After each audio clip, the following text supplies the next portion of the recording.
Hi, my name is Benson Edman, and I'm from the LTV Community Intern Project. Here with me today, I have John Avlon, and he is the Democratic candidate who's running for Congress in New York State's 1st District. Thank you so much for being here with me today. Pleasure, Benson. So one question I have for you is, what were some of the factors that influenced you in your decision to run for Congress? Great question. So I've been a journalist for most of the last 20 years. I was editor-in-chief of the Daily Beast. I was senior political analyst and anchor at CNN. And I write history books on the side. I think what most motivated me at the end of the day had to do with my sense of history and covering current events with the backdrop of being the grandson of immigrants. Yeah. Because I do think that experience makes you realize that we can't take the blessings of American democracy for granted. And I was looking at a third election cycle with Donald Trump on the ballot. I didn't think it would be morally possible to re-nominate him after he tried to overturn an election on the back of a lie that led to an attack on our Capitol. Yeah. And I felt that simply talking about it on TV was civically lazy. I was also frustrated at seeing our district, New York's 1st District, not being taken seriously as a battleground, even though it's definitionally a swing district. Yes. And I felt that I could perhaps help and do something directly. And so I decided to get in the arena and roll up my sleeves. And my wife and I discussed it at great length. And ultimately, it was also a question of we didn't want to look at our kids and say we could have done more when it mattered most. Yeah. And so I think this is just about the responsibility of citizens in a democratic republic to step up. Yes. Yeah. That's really a great motivation to run for Congress. Yeah. Has the added advantage of being true. Yes. And so another question I have is, who are some of the various people who endorse you on your campaign, and why are they important to Suffolk County? Sure. I mean, we've been blessed with a huge number of endorsements, beginning in the Democratic primary, and then after we won the primary in late June by a large margin, even more endorsements down the stretch. Most recently, we just announced the endorsement of a number of Republicans for Avlon, which I think is important because I think the opportunity of this election is to build a broad patriotic coalition to defend our democracy. I think this is a country over party election. Yes. I'm a centrist. I'm a putting our country over party person. I've worked for Democrats and Republicans in the past before I was a journalist. So, on the Republicans for Avlon, you've got, someone like Adam Kinzinger, the former Republican congressman, and Mayor Tom Gardella here in Sag Harbor. We've been blessed. So many endorsements, a huge number of, I remember one day in the primary where I knew we were doing something right. Was when we received the endorsement from the New Democrat Coalition in Congress and 1199 SEIU. Oh, yeah. And that really felt like we were bringing together that broad coalition. The NYSET endorsement was enormously influential. But for me, I think in some ways the most sentimental hometown favorite, and again, I've been blessed by many endorsements, and they're on our website, Tom Swazi, our friend and neighbor in New York 3, but is Fred Thiel. Oh. Fred is, we should not take for granted the fact that we have a local legislator now retiring, and Tommy John Scavone is going to do a great job succeeding him, I believe. But Fred is such an inspiration, and I think the model of what a legislator should be. He's somebody who's represented our community for over 30 years, someone who was first a Republican, then an independent, now a Democrat. Yeah. But what I think we see there is a constancy of purpose and principles, right? He puts principles over partisan politics, and I think that's exactly what people should do in our politics. Yes. And he's such a beloved and respected figure for all he's done and delivered, and I count myself among those who really love and respect Fred Thiel. So his endorsement was a special bonus. Yes. Yeah, it's really great to see that both Democrats and Republicans are coming together to endorse you, because it's definitely putting the country over their parties. That's right. And it's great to see it, both sides actually coming together to unite for something. That's what we need to do as a country right now. That's what we desperately need to do. Yeah. And another question I have is, what is your standing on the movement to pass the Equal Rights Amendment? Sure. I believe in equality. Yeah. If you think about fundamental American values, I think we're always best when we make decisions based on our values and a full understanding of our history or our founding ideals, right? Which is not to say we need, we've always been imperfect people struggling to form a more perfect union. We work towards greater achievement of our ideals. But when it comes to the Equal Rights Amendment here in New York State and the National Amendment, which has been stalled but could pass through an act of a parliamentary procedure in Congress, I think this is an issue of simple equality.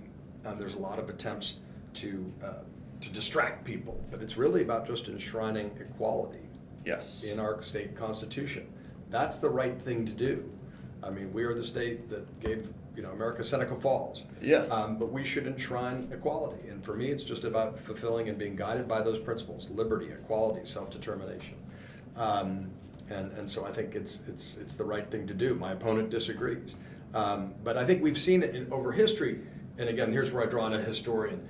Even in the wake of the Civil War, there were early civil rights laws passed that were opposed by people at the time because they said they designated special rights. This is in the immediate wake of the Civil War. Slavery was not a distant memory, but was banned by constitutional amendment only months before, and obviously that amendment was not enough. As we saw when segregation took the place of slavery for a century. So I'm mindful of that historic perspective on our current debates. I think it's helpful to sort of figure out the noise and instead to focus on the signal and the deeper principle, which is equality for all.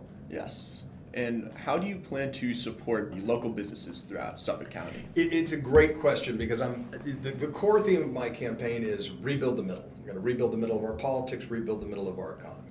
And I don't think Democrats can be the party of the middle class, which I believe we are, unless we're on the side of small businesses in particular.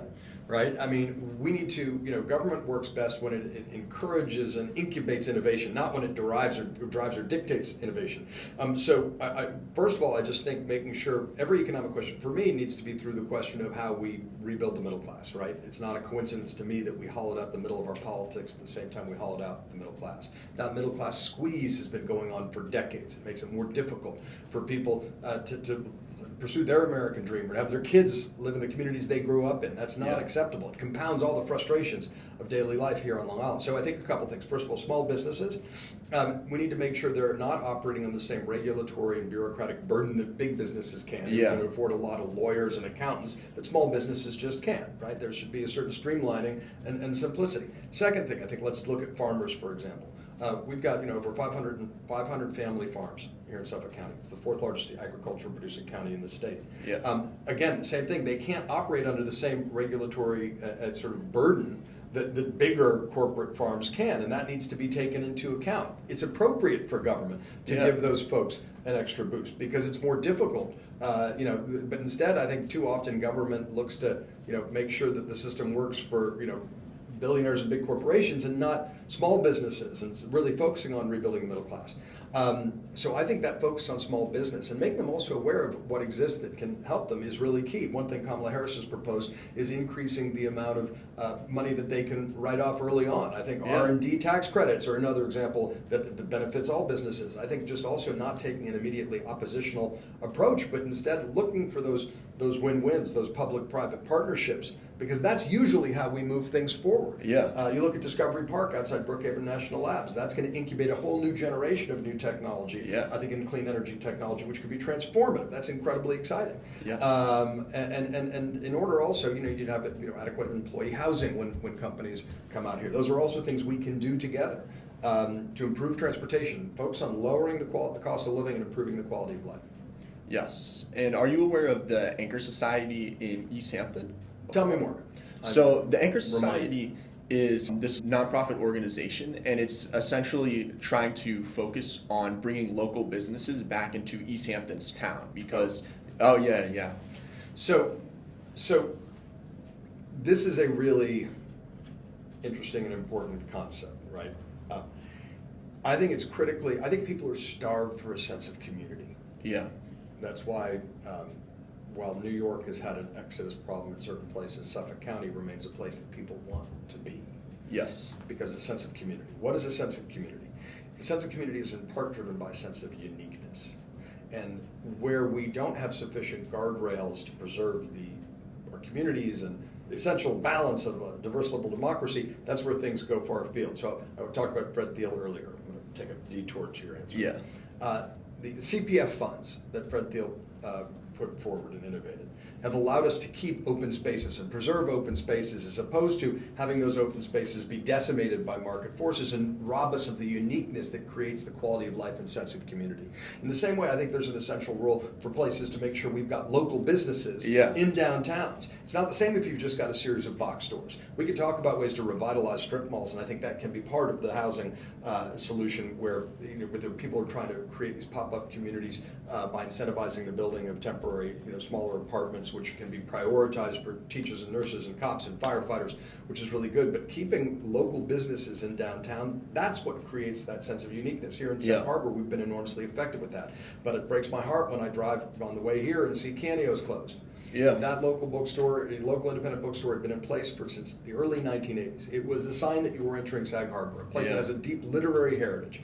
And I wish that more could have been done to preserve it. Maybe something can still. I'm not a give up hope kind of guy. Yes. But it's the uniqueness of local businesses that give a place its character, and that needs to be defended at all costs. If it's a series of chain stores, it ruins the uniqueness, it kills the sense of community, and then you've lost what makes people love a place. Yeah, it's really bad in East Hampton because there's not many local stores left. It's a lot of luxury and international brands. And Sag Harbor hasn't done that. Yeah. Every place is wonderful in their own way, but I feel that, and it's this paradox. But we absolutely need to do everything we can locally. For example, years ago, I wrote a column saying we should make the preservation of local businesses that have a historic component. So 40, 50, 60 years, tax deductible for the people who own it and who own the building. So there's an added incentive to keep the local business in place, because otherwise the law of economics, especially as places are actually getting more desirable and attracting, it's better than the alternative, believe me. My mother's from Youngstown, Ohio, which suffered from the opposite. But we need to create incentives for people to keep those historic businesses in place, because they really do provide a significant soul of the community. Whereas the luxury goods stores and big box stores, God bless them, but they don't do that. And then ironically, you end up a place that's undistinguishable from other places like that, and you've ruined what's unique, and ultimately you destroy the value and the soul of the community in the process. Not typically a conversation I have in this campaign, but I love that. Yes, and one of the main issues are the really high real estate prices out here. They've gone through the roof, and so because of that, the local businesses that can't pay as much money as the international ones basically get thrown out. Like as you said, the law of economics. Yes, and but let's think about why, right? I mean, because those international businesses that are subsidiaries of publicly traded corporations are price insensitive. Yeah. Right, because they're thinking about the rents as advertising. Right? They don't need that store to make a profit. So they're subject to totally different laws of economics, in which a local small business can't play in that arena. And so it puts them at a perpetual disadvantage. And unless the community thinks more comprehensively about uniqueness and preserving its historic heritage, the short-term economic drivers, and generally, look, supply and demand has a wisdom to it. The essence of the word liberalism goes back to free markets and free people and all the good things. But you need guardrails. You need to make sure their incentives are put in place. Otherwise, you kill what makes a place unique. And because the small businesses can't write off rent at an astronomical rate as an advertising expense in a desirable area. So it's unequal competition. So when you get out, I study Brandeis and the curse of bigness.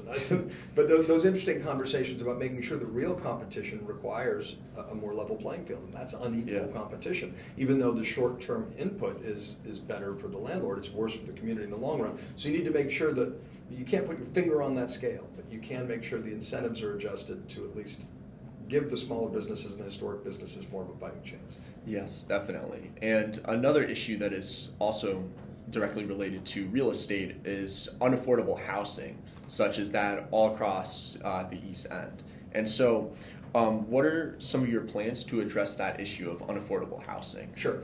So this is an issue, across Suffolk County, not only here on the East End or the South Fork, but it's particularly acute, right?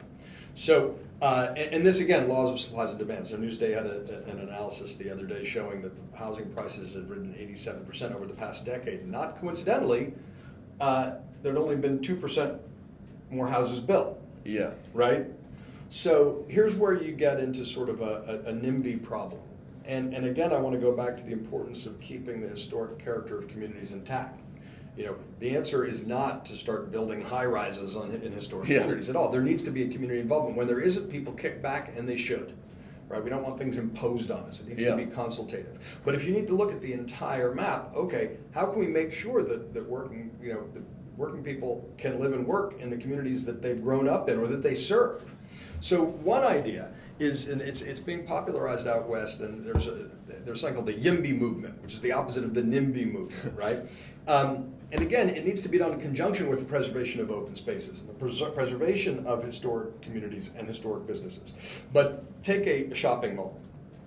We have quite a lot of them here on Long Island, and generally they're sort of dilapidating stock, right? You know, there's a movement that began out west, and Simon Properties is part of it, where you reimagine what it can be. You could think about popping the top and adding a second and third floor that are apartments, 600, 700 square foot apartments. Yeah. You can create a tax incentive on a federal level to help do that. Now you need to work with local regulators, but all of a sudden you've got a pop-up community because you've got a lot more housing. I spoke to the folks at Kimco who own Bridgehampton Commons about this, and while they thought it would be better just to rebuild entirely, they thought, well, given that floor plan, you could have 300, 400 square foot for apartments, right? Yeah. At a reasonable stage. And you already have a lot of the components of a community, right? But then you could, there presumably be more restaurants. So it becomes a vibrant secondary location, but it's already got good transportation infrastructure and good sewer infrastructure, which is not a given, right? So then there's another act in Congress called the Helpers Act, which is geared towards mortgage deductions. But what you could expand it to house a set aside of the housing that's affordable and prioritize it for cops and firefighters, that's the helpers part, but then add teachers and nurses, essential workers. Because increasingly, these folks can't afford to live in the communities they serve. Yeah. That compounds the traffic problem in the morning. Now add to that a 10%, like the $260 million allocation over 10 years to the MTA that Fred Thiel's proposed to create 5 rail sidings on the South Fork. If you do all these things at once, you'll dramatically decrease the traffic frustration. Where people are getting up at 4 in the morning to drive in from Patchogue, right? Which makes their workday that much harder. And you're enabling it much more easier through intelligent planning and consultation with local communities and local zoning and all that, city planning, so that the teachers and firefighters and cops and nurses can live in or near the communities they serve. That's a win-win. I think we can depolarize the conversation around housing that's affordable. And so those are all, I think, really hopeful, exciting things. Yeah, those are some really great things. And since I go to East Hampton High School, I know many teachers who have to travel at least over an hour, maybe even 2 hours just to get to work every day. That's not sustainable. Yeah, definitely not. And it's a real issue. My name is Benson Edman, and this interview was brought to you by the LTV Community Intern Project. Thank you so much for being here with me today. Pleasure, Benson. Take care. Yes, and thank you for watching.